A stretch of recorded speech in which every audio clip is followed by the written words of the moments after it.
My heart monitor beeped steadily as I watched my parents pack their beach bags. The morning sun streamed through the hospital window, illuminating the pristine white walls of my private room. Not that they'd noticed it was private. They hadn't noticed much about my medical career over the past 8 years. "Sarah, you're being dramatic about this whole thing," Mom said, adjusting her designer sun hat.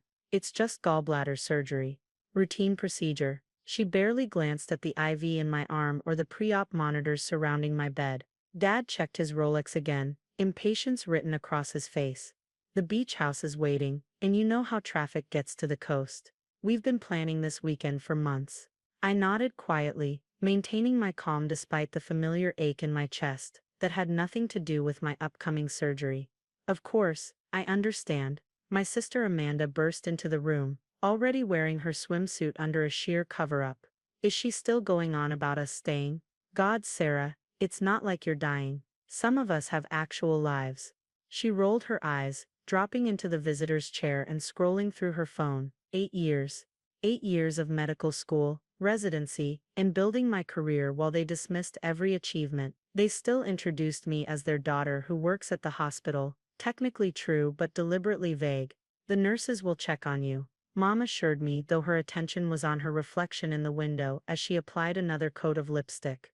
"That's what we pay them for, right?" I suppressed a small smile at the irony. "Right, that's what they're paid for." And honestly, Amanda chimed in, "if you had a real job instead of just hanging around the hospital all day, you could afford your own private room instead of this standard setup." She gestured vaguely at my surroundings, never noticing the subtle differences that marked this as one of the hospital's exclusive suites. Dad checked his watch again. "We need to get going if we want to beat traffic. The beach house won't wait, and this heat wave is supposed to be perfect for swimming." "The procedure's at noon," I said softly. "Dr. Richards is scheduled to perform it." "Oh good, at least you're getting a real doctor," Mom said, picking up her designer beach bag. "Not one of those young residents who barely know what they're doing." I thought about Dr. Richards, about Emily, who I'd personally mentored through her residency 5 years ago, who was now one of our most promising surgical attendings. "Yes, she's very qualified." "Well then you're all set," Dad declared. "We'll check in tomorrow when we get back. Try not to bother the nurses too much. They have real emergencies to deal with." The irony almost made me laugh. Almost. Amanda stood, finally looking up from her phone. "There's a cute male nurse on the third floor. Maybe you can finally find a date while you're stuck here. God knows you need one." I thought about my girlfriend Claire, the head of cardiology, and simply smiled. Maybe. They gathered their bags, already discussing beach plans and dinner reservations. Not one of them had asked about the surgery details, recovery time, or why their supposedly entry-level hospital worker daughter had a private suite. "Don't forget your follow-up appointment," Mom called over her shoulder as they headed for the door. "You know how busy Dr. Harrison gets with his schedule." Dr. Harrison, my direct report as chief of surgery, the man who'd practically begged me to take the medical director position last year when I was considering offers from Mayo Clinic. "I won't forget," I said quietly. The door closed behind them, leaving me alone in the private suite that Amanda thought was a standard room. I checked my own watch, a subtle Patek Philippe that cost more than their beach house, and counted down in my head. 3, 2, 1. My phone lit up with a message from Emily Richards. "Pre-op labs ready, Chief. Everything looks good for noon." Then another from Claire in cardiology. "Just reviewed your cardiac clearance personally. All perfect, love you." And finally, right on schedule, the hospital CEO's name flashed across my screen. "Sarah, just found out about your surgery. Why didn't you tell me? And why are you alone? Where's your family?" I typed back a simple response. "They had beach plans." His reply was immediate, unacceptable. "Calling them now." I leaned back against the pillows, knowing exactly what would happen next. The CEO would call my parents' phones. When they didn't answer, he'd call the beach house. When they arrived, they'd find the reservation mysteriously canceled. By then the message would be clear. Their daughter wasn't just working at the hospital. The head nurse poked her head in. "Dr. Bennett, your pre-op team is ready whenever you are." I nodded, finally allowing myself a small smile. "Thank you, Janet. Let's get started." My phone began buzzing with a series of increasingly frantic messages, just as the pre-op team was finishing their preparations. I could picture my family arriving at the beach house, only to find their reservation had vanished. Dr. Bennett, Janet said, adjusting my IV line, your parents have called the front desk 4 times in the last 10 minutes. I glanced at the messages flooding my screen. Dad, Sarah, what's going on? The beach house says our reservation was canceled by the property owner. Mom, the hospital CEO keeps calling. What did you tell them? Amanda, OMG, why is the chief of surgery calling me? Should we put their calls through? Janet asked, a knowing glint in her eye. She'd been my head nurse for 6 years, and knew exactly who I was. No need, I replied calmly. They'll figure it out soon enough. As if on cue, my tablet lit up with a video call from the hospital CEO. I accepted it, and Robert's concerned face filled the screen. Sarah, this is unacceptable. Your parents hung up on me 3 times before I could explain who I was. Do they even know you're having surgery today? They know I'm having what they called a minor procedure, I replied, my voice steady. They had beach plans. Robert's face reddened. Beach plans. Our medical director is having surgery, and they went to the beach. I've already called the board. Dr. Harrison is livid. Robert, it's fine. It's not fine, he cut in. The entire medical staff is talking about this. Dr. Richards is ready to postpone the surgery until your family can be here. I shook my head. The surgery proceeds as scheduled. I have all the support I need right here. I gestured to my medical team, who stood ready and professional, despite the drama unfolding. Another series of messages flashed across my phone. Dad, the hotel says all their properties are blocked for hospital staff today. Mom, Sarah, what's going on? Why does everyone keep calling you Dr. Bennett? Amanda, why is my card declined at the beach restaurant?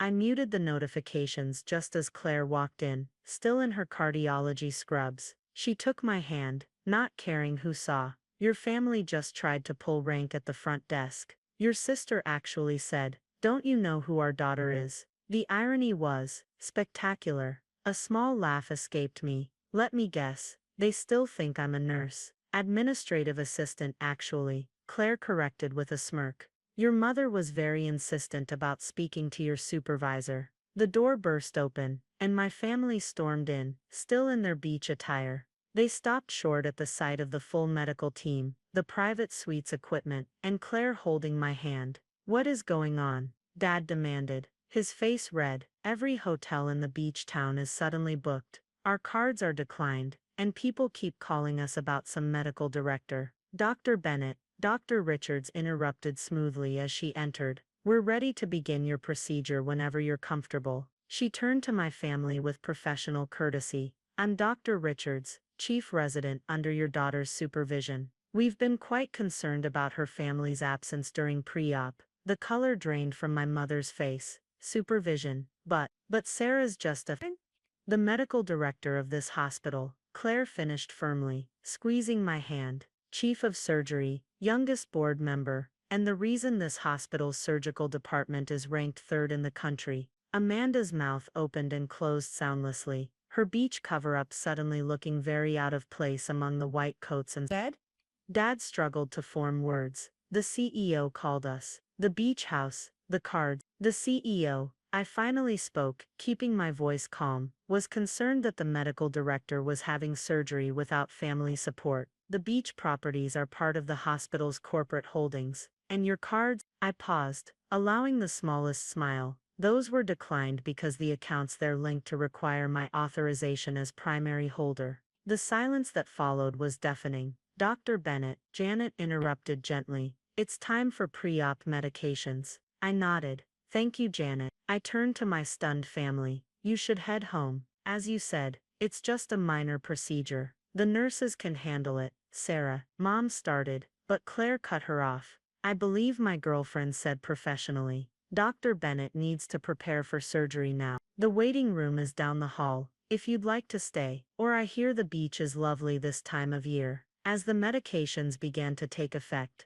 I saw my family being ushered out, their beach bags hanging limply from their shoulders. The last thing I heard before drifting off was Amanda's voice. All this time, she was their boss. I woke up in recovery to the sound of hushed arguments outside my private suite. Through the fog of post-operative medication, I could hear my family trying to assert themselves at the nurse's station. We're her parents, Mom's voice insisted. We have a right to. All visitors must be approved by Dr. Bennett. Janet's professional tone cut through. Those are hospital protocols that our medical director herself implemented. But that's exactly what we're trying to tell you. Dad's frustrated voice carried through. We didn't know she was. Dr. Bennett's status is irrelevant to the protocol. Janet interrupted. No approval, no entry. Those are her rules. I pressed the call button, and Janet appeared within seconds. They can come in, I said softly, my throat dry from intubation. My family filed in, looking completely different from the beach-ready group from this morning. Their designer clothes were wrinkled from hours of waiting room chairs, and their faces showed a mix of embarrassment, confusion, and dawning realization. Amanda spoke first, her voice uncharacteristically small. The nurses, they all call you Dr. Bennett. Yes, I replied simply, and the way they look at you, Mom added, like they're respectful of their medical director. Claire finished, entering the room in fresh scrubs. She checked my vitals with practiced efficiency before taking her usual spot beside my bed. Dr. Richard says your surgery went perfectly, by the way. Not that we expected anything less. Dad sank into a chair, looking older than I'd ever seen him. 8 years. You've been here 8 years. And we never asked. I completed for him. Never came to any of my ceremonies. Never wondered why I could afford my penthouse apartment, or why I always paid for family dinners. But you never said anything. Amanda burst out. You let us think. I let you think what you wanted to think. I corrected calmly. You decided I was just working at a hospital. You decided I couldn't afford things. You decided I was alone and unsuccessful. The silence that followed was heavy with 8 years of assumptions and dismissals. A knock at the door preceded Robert's entrance. The hospital CEO walked in, tablet in hand. Sarah, the board sends their best wishes. We've rescheduled tomorrow's leadership meeting, and oh, he noticed my family.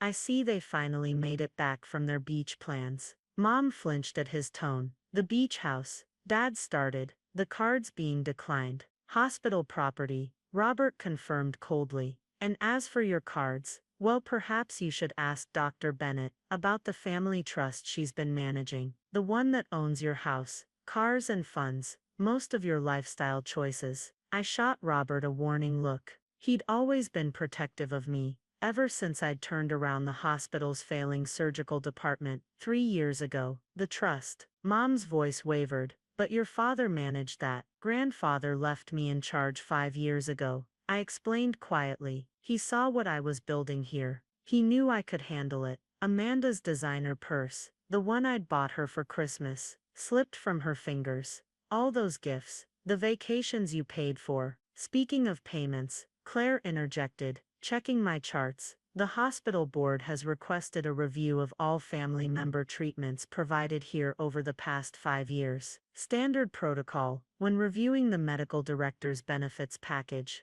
my family paled collectively. They'd taken full advantage of the free medical care they assumed came from my low-level hospital job. I trust that won't be necessary, I said to Claire, though my eyes were on my family. Unless there are concerns about preferential treatment. No, they chorused quickly. Robert cleared his throat. Well, I should get back to damage control. Your sister's social media rant about being denied beach access has already been contained, but the board members who follow her were surprised by her characterization of their medical director. Amanda's face went crimson as she grabbed her phone, presumably to delete her posts. Dr. Bennett needs rest, Janet announced from the doorway, her tone making it clear this wasn't a suggestion. My family stood awkwardly, clutching their beach bags like lifelines. We'll come back tomorrow. Mom's statement came out as a question. If Dr. Bennett approves visitors, Janet reminded them firmly. As they shuffled out, I heard Amanda whisper, did you see her girlfriend is the head of cardiology, and her mentor is the chief of surgery?